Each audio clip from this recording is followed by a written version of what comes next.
welkom by ons aanlyn boodskap. Dis vir ons so awesome dat jy inskakel en saam met ons groei en ek wil net vir jou sê, as jy ver vir ons, is jy naby. Jy's nie net 'n persoon op 'n skerm nie, jy is werklik deel van ons gemeente.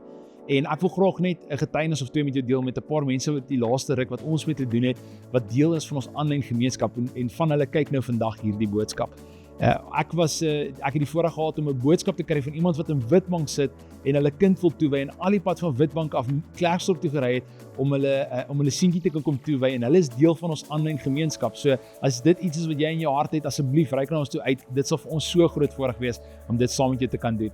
Maar saam met dit het ek die voorreg gehad om hierdie naweek wat verby is by 'n koffie expo in Johannesburg te wees. En terwyl ek besig was om koffie te maak, dit is my hobby en ek was besig om koffie te maak vir mense en die mense agter die skerms, agter die koffiemasjien sê, dis ons pastoor hierdie. En ek kyk op en ek ken hierdie mense van geen kant af nie en hulle stel hulle self toe aan my voor en sê, hoorie so, jy ken ons nie, maar ons kyk elke liewe Sondag hier uit Johannesburg uit, kyk ons julle preke en ons is deel van die aanlyn familie. En so dis vir my ongelooflik om te sien die impak wat ons aanlyn dienste het in Johannesburg, 50 km aan die kant Botawil met mense wat 'n rivierhuis daar het en 'n rivierbesigheid het vir visvang. En hulle elke liewe Sondag kyk hierdie mense ons boodskap en jy is een van daai mense. En so ek wil vir jou sê, dit is vir ons 'n voorreg om jou deel te hê van ons gemeente.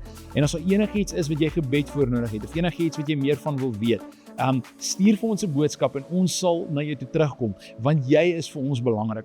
En dan saam met dit, ons wil graag hê jy moet die preek saam met ons volg. So in die beskrywing van hierdie video kan jy op YouTube gaan klik en daar sal die link wees wat jy kan klik wat jou vat na 'n plek toe wat jy vandag se notas saam met ons kan volg en dan groei jy saam met ons. Dankie dat jy deel is en geniet die preek.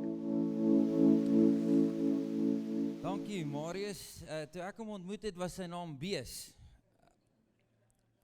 en toe het hy later geword Marius, dalk soos Saulus en Paulus. Die Here vir hom 'n nuwe naam gee. My naam is Johan, ek is so bly om hier te kan wees vanoggend. Ek het die voorreg om een van ons kampusse se leier te wees van Kaleido gemeente. Ek is daar in Kempton Park. Moet dit nie teen my hou nie, asseblief. Die Here kan enige iemand in enige plek gebruik. Ek's wel teleurgestel dat ek in Klerksdorp aangekom het en niemand vir my 'n Polony special aangebied het nie. TV kan vir 'n mens jok. Ek wil jou vertel van 3 vriende wat op 'n eiland is. Hulle is verlate, hulle is eensaam, hulle is honger, hulle is moeg, hulle slaap. En die een vriend sukkel om te slaap en hy sien 'n lampie spoel uit op die eiland. En hy is so bly, hy sien iets anders net as sy 2 vriende. En hy vryf hierdie lampie en daar kom 'n genie uit die lampie uit. En die genie sê vir hom, jy het 'n wens, jy en jou 2 pelle, julle elkeen het 'n wens, ek het julle dopgehou. Hy sê, yes, hulle moet net so bly slaap. Ek wil net huis toe gaan. Ek wil net by my familie wees. Toeps, daar is hy by sy familie. Een van die ander vriende word wakker en die genie sê vir hom, jy het 'n wens.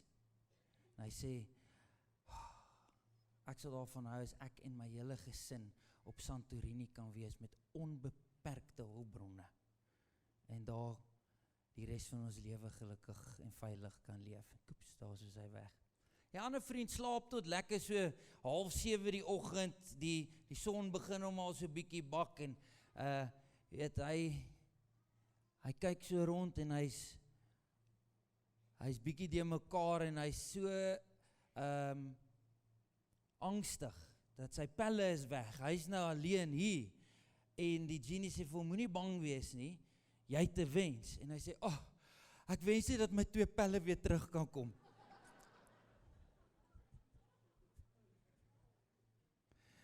Daai 2 pelle het slegte nuus ontvang, maar ek is nie hier om vir jou slegte nuus te bring vandag nie.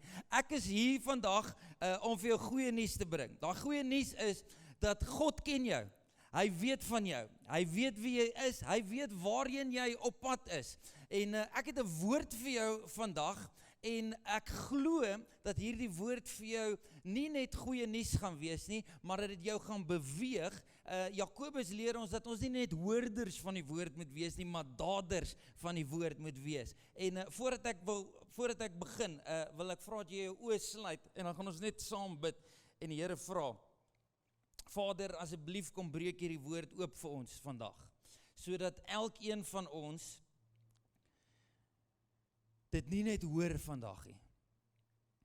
Here, maar dat ons dit kan integreer in ons lewe.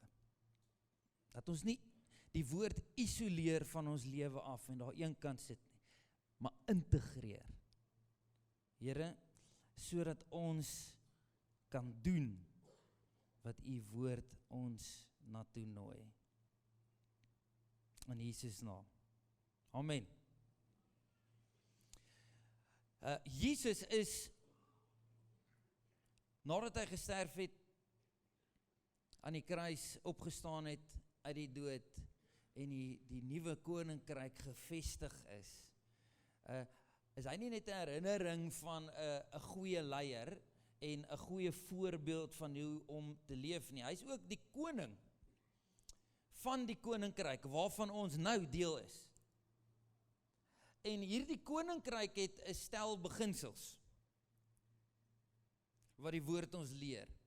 As ons hierdie beginsels deel maak van ons lewe, dan kan ons 'n lewe leef wat Christus verheerlik. En is dit nie, dat, dit is so mooi hoe Marius gebid het, dat daar was 'n tyd wat ons almal, hy het regtig 'n mallet gehad, maar 'n wille een. En die Here het hom regtig gered, want hy was net so wild soos sy mallet. En ons almal het 'n getuienis, ons almal het 'n storie. As jy nog nie het nie, dan gaan jy binnekort hê. Amen. Dan is jy op die regte plek. Maar daar's 'n stel beginsels in die koninkryk van God. En wanneer ons hierdie beginsels in ons lewe toepas, wanneer ons dit begin leef, dan bring ons eer aan God. Ek wil amper so ver gaan as om te sê, dan was die redding nie verniet nie, vir niks nie. Dan dra ons by, dan help ons om die koninkryk te bou. Jesus sê vir Petrus, ek gaan op jou my kerk bou. Die kerk word altyd gebou deur Christus, altyd. Altyd. Daar kan in die kerk enige iets gebeur. Daar sal altyd mense wees. Waar die goeie nuus van Jesus Christus gedeel word, sal daar altyd mense wees. Amen. Maak nie saak wat gebeur nie. Maar dis ons verantwoordelikheid as die kerk, die liggaam van Christus, die mense van God, om die koninkryk te bou. Daar's 'n verskil tussen die kerk en die koninkryk. Die kerk is oase, en die NG Kerk en die Follies, en daar in Kempton het ons ook 'n kerk, en waar ook al. Dis groepies mense, maar die koninkryk van God is hier en nou, en dis oral. Die koninkryk van God bestaan uit mense. En die hoogste kommoditeit, die ding met die grootste waarde in die koninkryk van God is siele. Die siele van mense, die ewigheid van mense. En wanneer ons die beginsels van die koninkryk toepas, dan bou ons die koninkryk. Hoe lyk dit om die koninkryk te bou? Om meer siele saam met ons te vat. Is daar enige iemand in die huis wie 'n begeerte in hulle hart het om nog siele saam met jou hemel toe te vat? Amen, prys die Here. Anders is ons mos 'n weird groepie mense bymekaar, is dit nie? Ons trek klere aan op 'n Sondag wat ons nie in die week aantrek nie. Ons staan in 'n lang ry vir koffie. Daar's een of ander vorm van karaoke wat plaasvind, daar's woorde. Daar's iemand wat 'n mic het, maar die res moet ook saam sing. En dan betaal jy om hier te wees. Daar's nie 'n kaartjie verkoopsisteem nie, maar daar's 'n mandjie sisteem. Daar's 'n scan sisteem. Maar jy bepaal hoeveel jy betaal vir die ervaring. En dan is daar nou iemand wat iets met jou deel, wat jou of kwaad maak, of beter laat voel, en dit gaan bepaal of jy weer terug gaan kom of nie.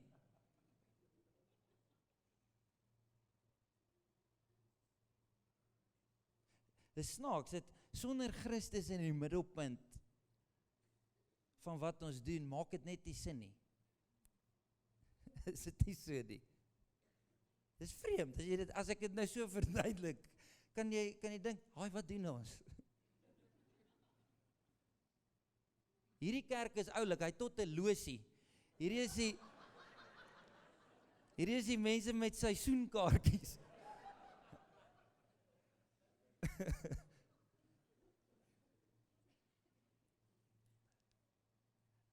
En so ook maak ons lewe nie sin sonder die beginsels van die koning nie. Net soos wat hierdie nie sin maak sonder die koning nie, maak ons lewens ook nie sin sonder die beginsels en die teenwoordigheid van die koning. En in Matteus hoofstuk 5, as jy jou Bybel het, blaai asseblief soontoe, Matteus hoofstuk 5, ek lees uit die Nuwe Lewende Vertaling. Anders kan jy net op die skerm saam met my volg. Ek gaan vir jou vers 13 tot 16 lees.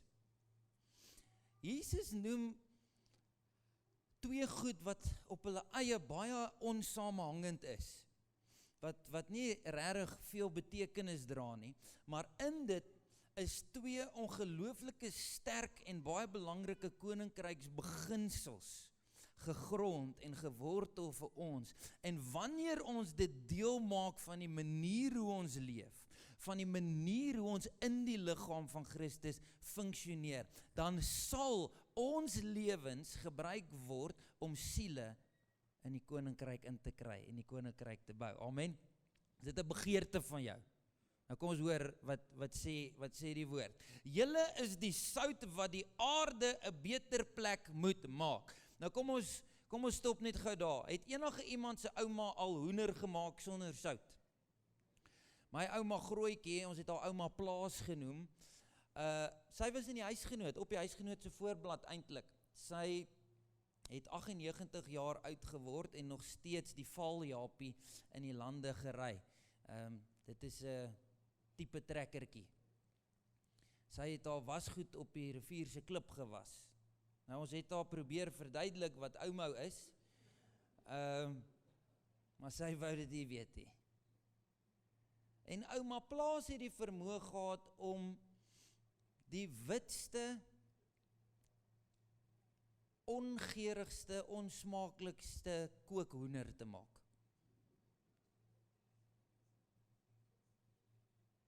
Souskluitjies kon sy lekker maak, pannekoek lekker, melktert, mense.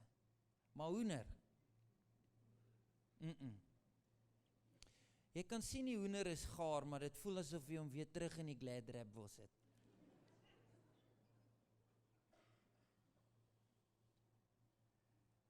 Het jy al agtergekom, het jy al McDonald's chippies geëet en het hulle nie sout opgegooi nie?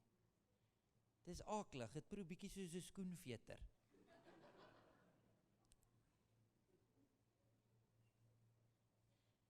Sout maak amper alles beter. En Prediker leer ons, daar's niks nuut onder die son nie. Ja, daar's soos, die probleme wat ons nou het, is die probleme wat hulle toe gehad het. Hy lyk net klein bietjie anders. In Thailand sê hulle same but different. Maar dis Jesus wat aan die woord is hier, en hy sê, julle is die sout, wat die aarde 'n beter plek moet maak. Maar as die sout verslaan het, kry jy dit op geen manier weer sout nie. Ons is baie lief vir die see. Ons gaan gereeld see toe. En daar's niks lekkerder as om seekos te eet by die see nie. Is dit nie waar nie? Maar dan as die kelner of die bestuurder of wie se werk dit ook al is, vergeet om die ryskorrels in die soutpotjie te sit. En jy skit, maar daar kom nie sout uit nie. Die calamari raak al koud en jy draai nog skit. En dan wanneer dit daar uitkom, dan voel dit jy kry nie genoeg sout op die goed gegooi nie, want dit proe na niks. Dank die Here vir pink sout, wat ons gekry het, wat ons so 'n bietjie kan grind. Andersins het daar nou nog mense op die Noordkus, Suidkus, Weskus, oral gesit en skit vanoggend. Daar's 'n oomblik wanneer sout nie meer sout is nie. En dan, hoor wat sê die Bybel oor dit. Dit is totaal onbruikbaar. Useless.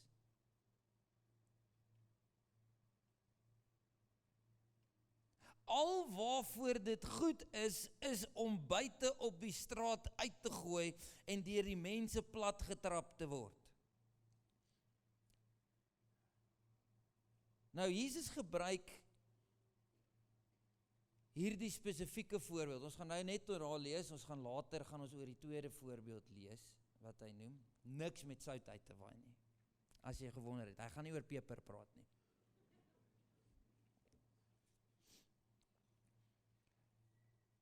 Maar Jesus gebruik hierdie voorbeeld, want in hierdie tyd het sout 'n klein bietjie anders gewerk as nou. In hierdie area, Galilea, waar hulle beweeg het, was dit naby aan groot massas water, soutwater veral. So hierdie mense het nie noodwendig soutblok. Ek het vir Vadersdag, Marius, het ek by my kinders, hulle het vir my geskenk gekoop, het ek 'n soutblok gekry, 'n pink soutblok, waarop ek nou my vleisie braai en goeie, baie lekker. Maar hulle het nie soutblokke gehad nie, hulle het nie grinders gehad nie. Ek nou die dag by 'n plek, die grinder is fancy, jy druk 'n knoppie bo en dan maak hy 'n liggie. En dan kan jy nou sien waar jy jou, my kombuis het 'n lig, maar dis nou seker vir iemand wie se kombuis nie 'n lig het nie.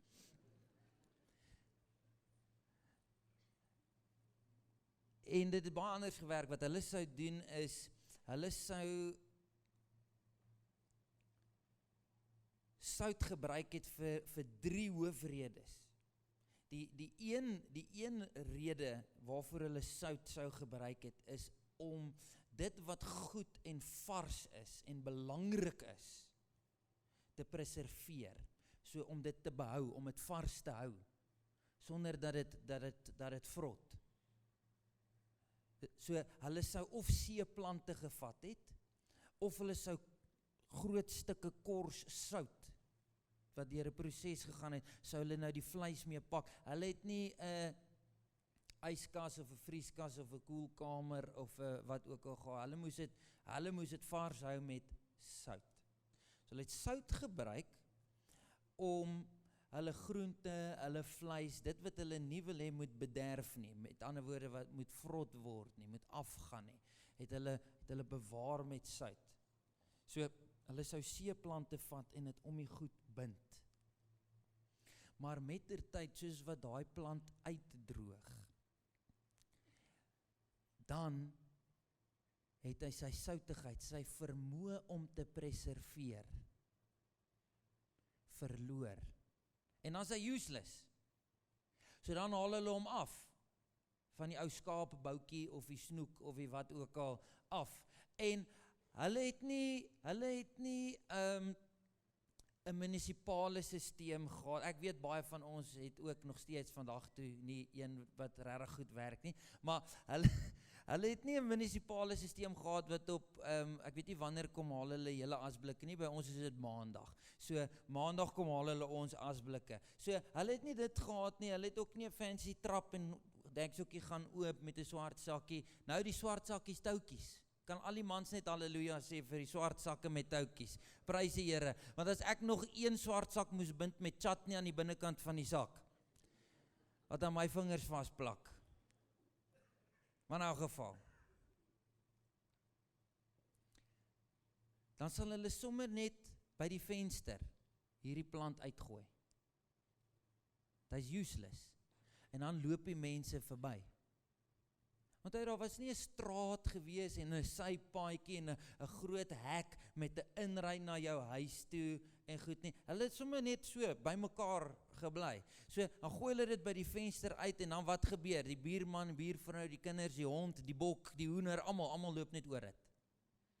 Totaal en al useless. Dis hoekom Jesus dit sê. Dis soos mense wat oor dit loop en hy het sy soutigheid verloor en nou gaan dit net uitgegooi word en mense gaan oor dit trap. So dis die konteks. So as hy nie meer kan behou wat goed is nie, dan moet hy weg. As dit na ons lewens toe getrek moet word, want Jesus sê, ons is die sout. Hy sê nie, julle moet probeer om meer souterig te wees. Snotkop sing souserig, die Christene sê souterig. Maak die duiwel benouterig.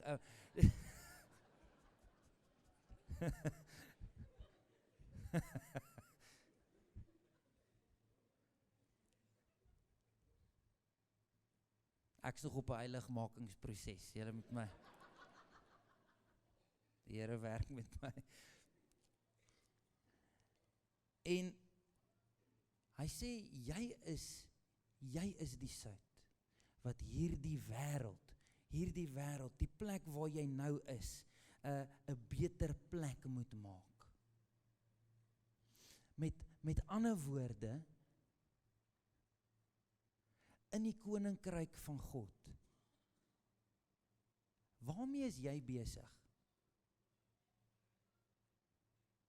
Is jy besig om dit wat goed is in jou huwelik, dit wat goed is in jou kerk, dit wat goed is, waardevol is, belangrik is in jou lewe, is jy besig om dit te preserveer en goed te behou, lewe te spreek, opbouend te wees, bydraend te wees tot die sukses?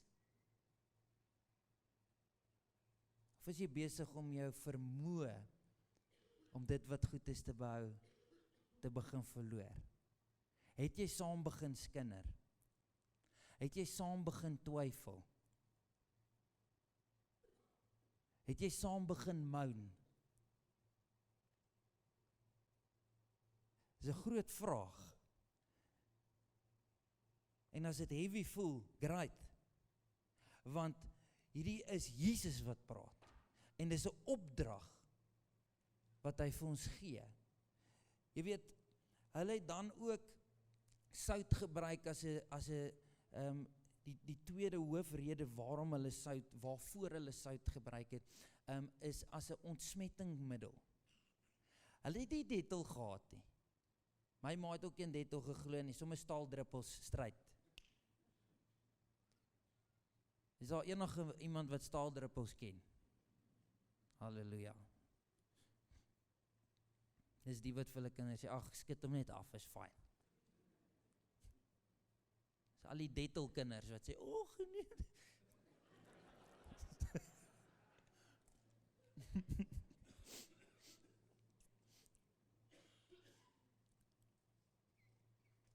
Wanneer iemand geval het, 'n werksongeluk gehad het, verwond is, dan het hulle sout gebruik. Snaaks, in Afrikaans sê ons, dis asof hulle sout in my wonde gevryf het. Ons sê dit asof dit 'n negatiewe ding is. Ons sê dit asof hulle dit nou erger gemaak het. Want dit het toe nou bietjie meer gebrand. Julle geweet dat Christene leef met 'n baie groot leuen. Hierdie leuen is dat liefde is altyd sag.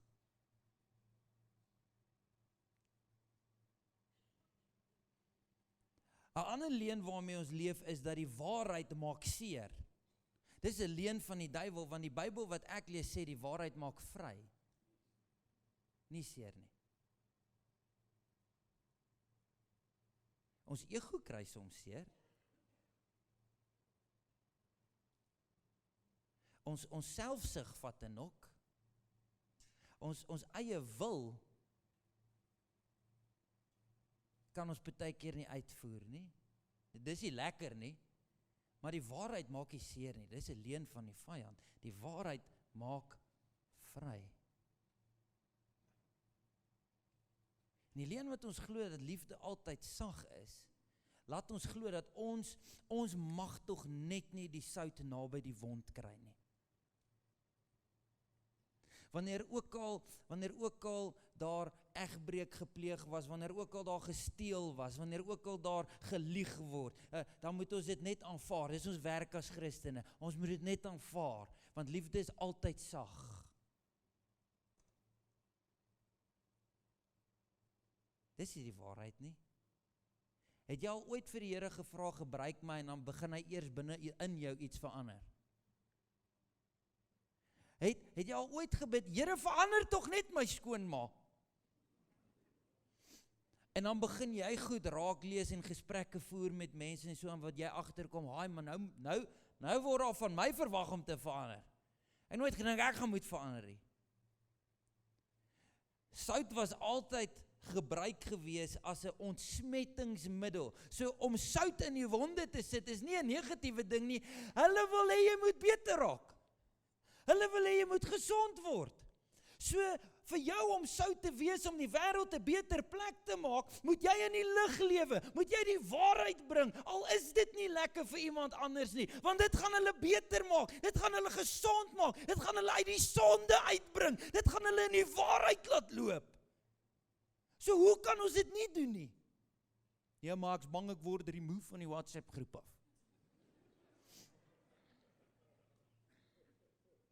Ja, maar dan gaan ek nie meer saam met daai ouens kan jag nie. Waar wil jy jag, of wil jy die ewigheid sien?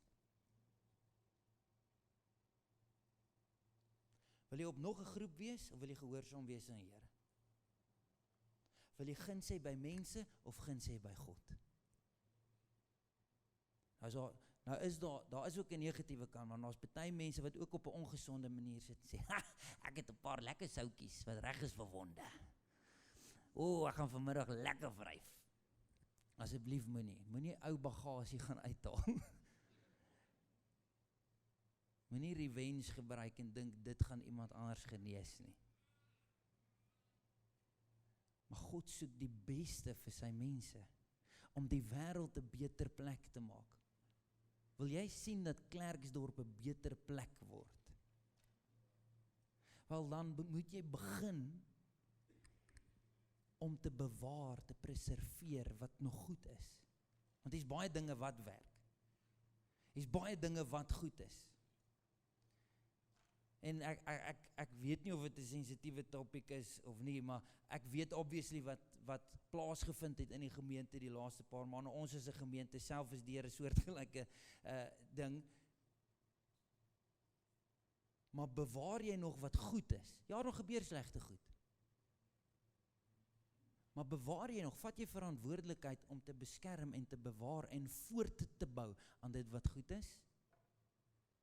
En gebruik jy sout, gebruik jy gebede en skrifgedeeltetjies en goed om seer te maak? En mense weg te wys? Of wil om genuine gesond te word? Genuine heling te beleef. Die derde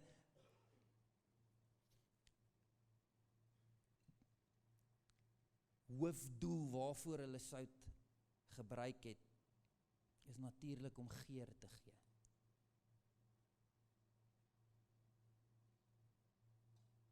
Maar nie net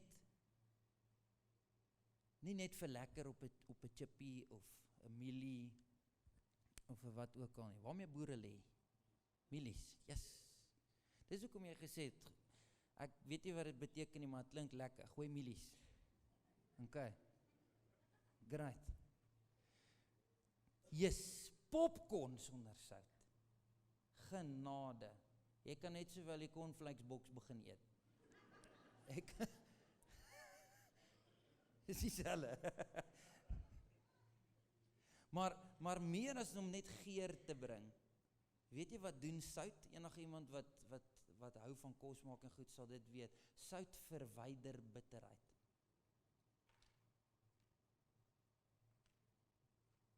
Sout word gebruik om bitterheid weg te vat. En Jesus roep sy mense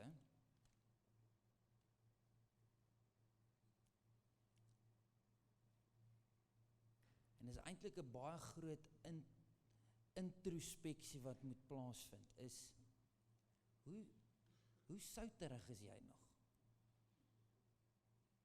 Hoe sout is jy nog?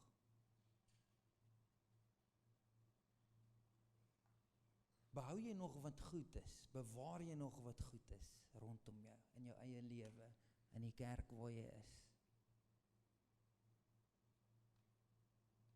Bring jy genesing, heling, gesond word, of help jy die besmetting om te vererger, die verrotting om te vererger. En is jy die een wat die bitterheid wegneem? Of in jou gesprekke, in die manier hoe jy leef, in die manier in jou pa wees, in jou man wees, in jou ma wees, in jou vrou wees, by jou werk, in jou kerk. Verwyder jy bitterheid of bring jy bitterheid?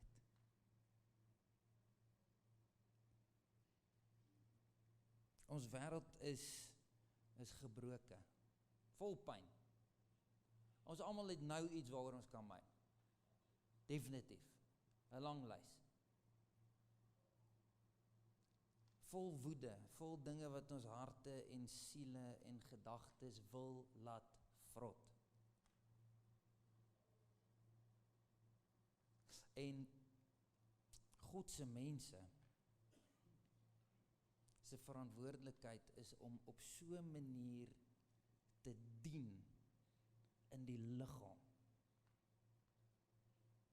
sodat dit wat God aan die werk gesit het, voort kan gaan. Sonder bitterheid, sonder besmetting, sonder verrotting, maar met 'n vars, gedistilleerde, soet geur. Nie net in die kerk en vir die kerkmense nie, in die omgewing waar jy geplaas is.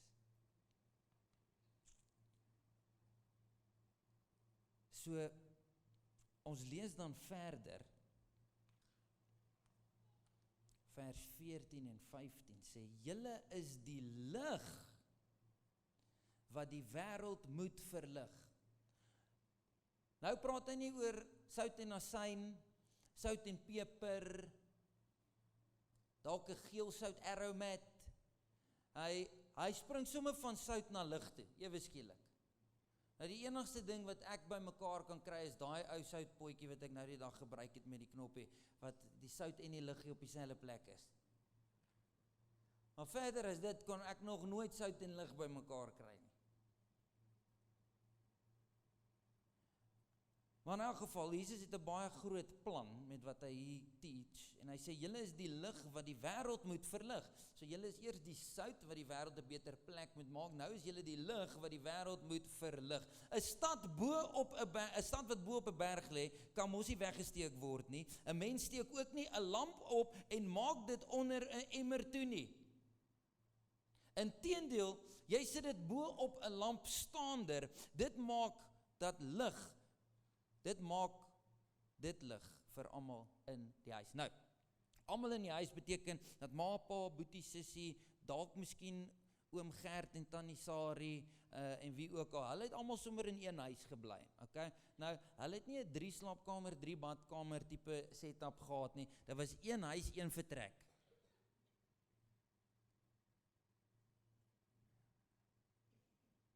En lampolie was baie duur en baie moeiliker bekombaar as sout. So, elkeen, boetie, sussie, deesdae, my laaitie het 'n handflits, 'n kopflits, kyk, hy wil net jag en vis vang, die chom. So, hy, enige ding. Maar in daai tyd was dit nie so nie. In daai tyd het boetie en sussie, mamma, pappa, ouma, oom, almal, hulle almal het nie 'n lamp gehad nie, die huis het 'n lamp gehad. Daar was een. As jy gelukkig is. En daar was nie load shedding nie, daar was sommer glad nie krag nie. So, dink aan met wie Jesus hier praat. Hy sê, as jy nou nie kan sien wat jy kan doen in die aand nie, sit jy, dan steek jy nou die lamp aan, hierdie lampolie is vrek duur, so ons gebruik dit nie sommer net vir lekker nie, ons gebruik dit net wanneer ons moet. Is daar enige mans wat loop en ligte afsit in hulle huis die hele dag? Halleluja, prys die Here vir ons. As nie vir mans was nie, Suid-Afrika lankal sonder krag.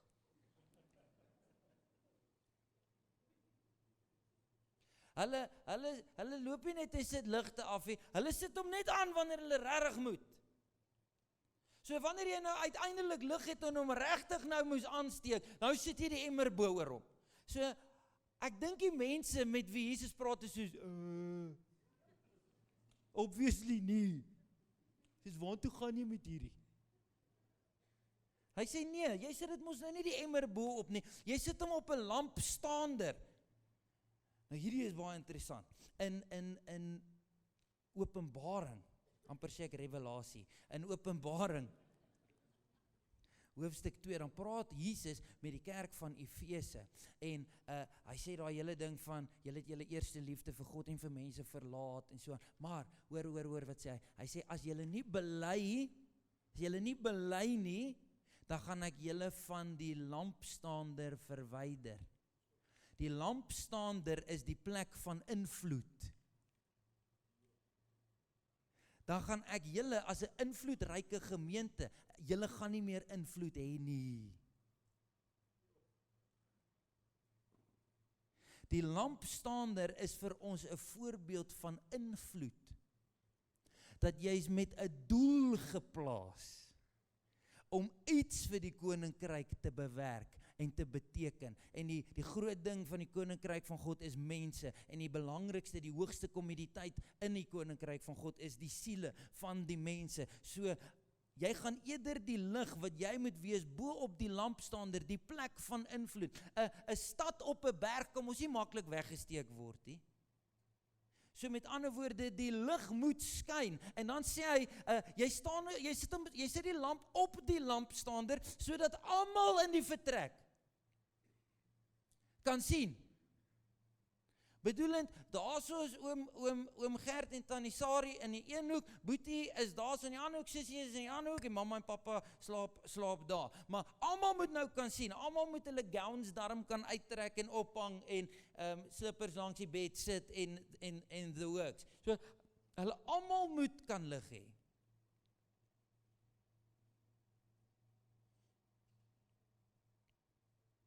Die woord leer ons ook dat daar waar die lig van God is, lig en duisternis kan nie in dieselfde tyd bestaan nie, word alle duisternis uitgedryf.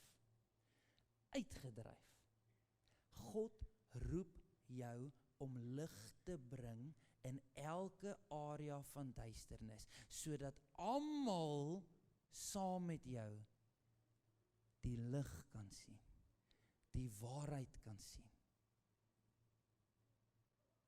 Maar dan het hy 'n addisionele bedoeling hierby. Nou ons het 'n vriendin, sy het vir so 4 jaar het sy op een of ander Queen se skip gewerk. Queen something, ek weet nie. Dis die skip se naam. Dis nie die actual Queen se boot nie. Maar sy het letterlik, sy was in 'n kwessie van 2 jaar was sy al in 40 verskillende lande. Lande met name wat ek eers geweet het bestaan het. Dis soos met die Soccer World Cup, ons sien ek kan nie dit uitspreek nie. Is die ding se naam. En haar paspoort moes jaarliks hernu word, want daar's te veel stempels in. Die pampiertjies is te min.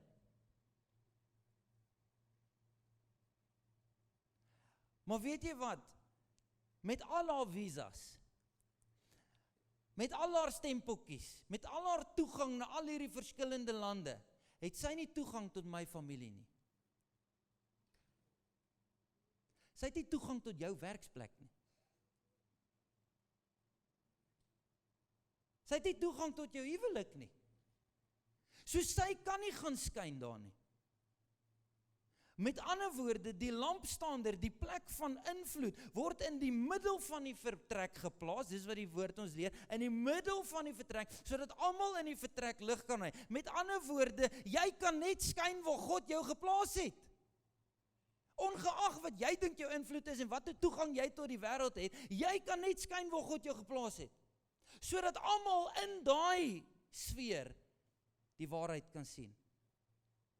Met ander woorde, in jou huwelik is net jy veronderstel om te skyn, niemand anders nie. Dis jou verantwoordelikheid. Dis jou beginsel van die koninkryk. Dis jou beginsel van die koning wat jy moet toepas. Niemand anders moet dit namens jou doen nie. Jy moet. Anders sit jy die emmertjie. Manne, net jy moet lief wees vir jou vrou, soos wat Christus lief was vir sy kerk, Efesiërs 5, deur sy lewe te gee. So mans, as jy nie jou lewe gee vir jou bruid nie, is jy nie lief genoeg vir haar.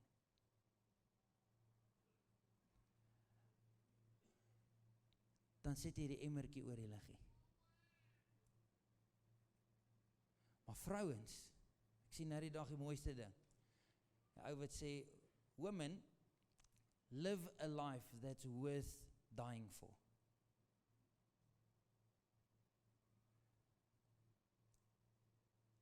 But husbands live a life that's worth submitting to.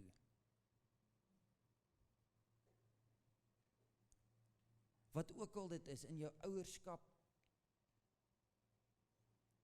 in jou man wees, in jou vrou wees, in jou werk, wat ook al dit is. As jy nie lig bring na elke deel van die vertrek, dan is jy nie op die posisie waar God jou bestem het om te skyn nie. En dis 'n groot uitnodiging.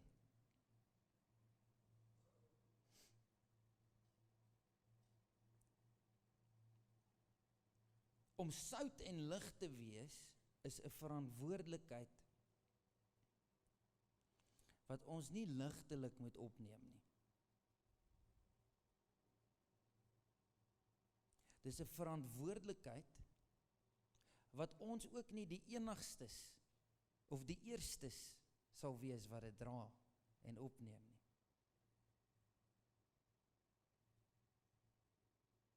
En as jy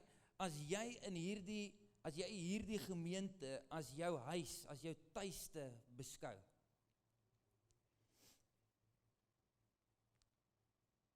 dan is daar 'n uitnodiging om te bewaar wat goed is.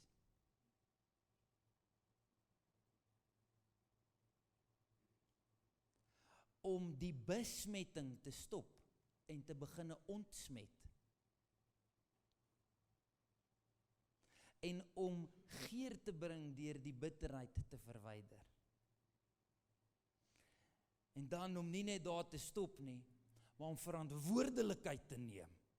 En onder die emmertjie uit te klim en op die lampstaander te gaan staan, sodat jy lig kan bring vir elke deel van die vertrek waar jy beweeg. God het nog altyd in sy koninkryk, van die Ou Testament reg deur tot die Nuwe Testament, het hy mense gehad wat sout en lig was, en dit het nog altyd die koninkryk van God bevorder. En dit was nooit maklik geweest nie, maar daar was 'n man met die naam Moses, en toe daar 'n see voor hom was, het die see oopgegaan en hy het die mense mense deurgevat, al het dit onmoontlik gelyk. Daar was 'n man met die naam Dawid, en hy het gesê, ek gaan nie die emmertjie op my lampie sit nie, maar ek gaan skyn, want God was daar gewees toe die leeu my aangeval het, hy was daar toe die beer gekom het, hy was daar toe die wolf gekom het, so hierdie Filistyn beter sy mond hou van my God af, want ek gaan vir hom uitsort, ek gaan vir hom rol, ek gaan vir hom breek, want die God van die leerskare is aan my kant, en ek gaan nie nou die emmertjie hierso sit nie, want die koning het nodig om die lig te sien,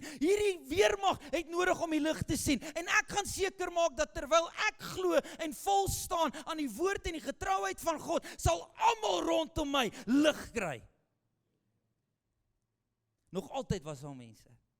Nog altyd was daar mense wat opstaan en sê, genoeg is genoeg. Ek gaan my kant bring. Genoeg is genoeg. Ek gaan begin praat. En vir party is dit anders. Party mense moet ophou praat. Maar ek gaan begin sout en lig wees. Nie vir Marius nie, nie vir Thys nie, nie vir Colin nie.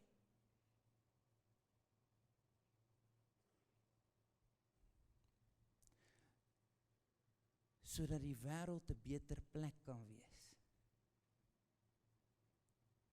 Sodat Klerksdorp die koninkryk van God hier en nou kan beleef.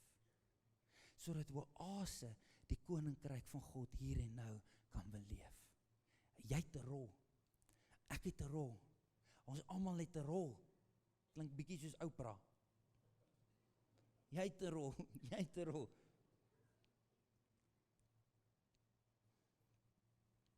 Nou ek gaan vanaand gaan ek verder bedien.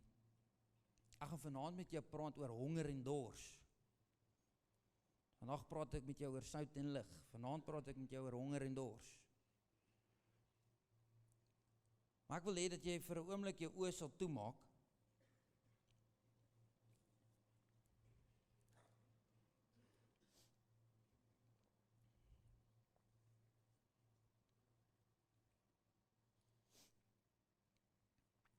En it's amazing hoe die Here werk. Die woord van God is geïnspireer deur die Heilige Gees, maar die Heilige Gees is ook die naprediker van God se woord. Wat beteken dat ek kan 100 voorbeelde noem, maar hy is die een wat kom lig skyn op spesifieke areas in jou lewe.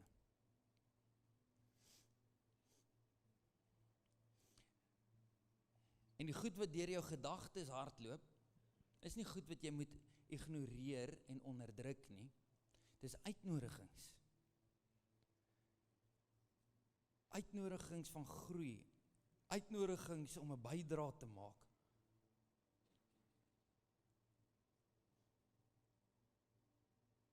Uitnodiging om nie net kerk toe te kom nie, maar om die kerk te wees. Uitnodigings om nie net toeskouers te wees nie, maar om bydraers te wees. En die vyand gaan onmiddellik in jou gedagtes, sekere gedagtes laat opkom, ja, maar wat 'n bydrae kan ek nou maak? Haal die emmertjie af.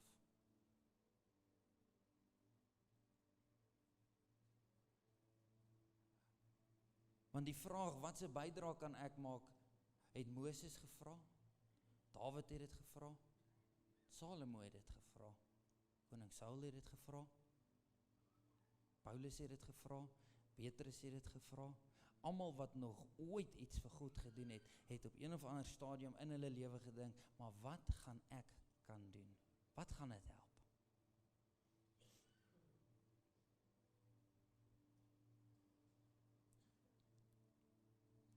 Maar ek glo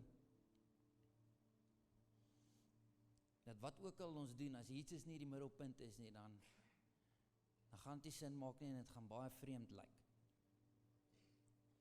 Maar ek sal 'n swak prediker van die woord van God wees as ek nie vir jou sê dat Jesus is nog steeds die antwoord nie. Jesus is nog steeds die hoop. Hy's nog steeds die verlosser, hy's nog steeds die regverdige een, hy's nog steeds die weg, hy's nog steeds die waarheid, hy's nog steeds die lewe, hy's nog steeds ons veiligheid, hy's nog steeds jou voorsiener, hy's nog steeds jou bron, hy het nog steeds jou toekoms in sy hand.